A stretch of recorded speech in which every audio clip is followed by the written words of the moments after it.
In the Settings section of the app, we have provided an Add Bookmark trigger function to enable you to trigger opening either the camera or the scribble pad automatically when you add a bookmark to the recording. We will show you the Open Camera setting first. Let's create a new recording. Give it a name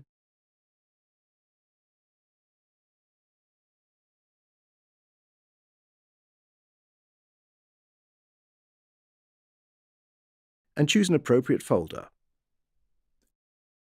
Every time you add a bookmark, the app will automatically open the camera, allowing you to take a photo, which will be added to your images. Let's add another bookmark. As you can see, the camera opens automatically, allowing you to take a photo instantly. Now let's look at what happens when you change the setting to open Scribble Pad in the trigger settings.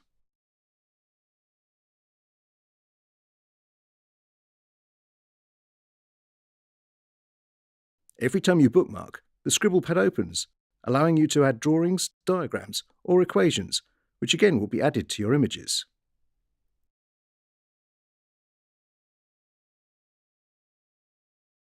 We add another bookmark, and the Scribble Pad opens again. This is a really useful tool if you find writing information difficult during a lecture, and you would prefer to reinforce the audio information with visual imagery.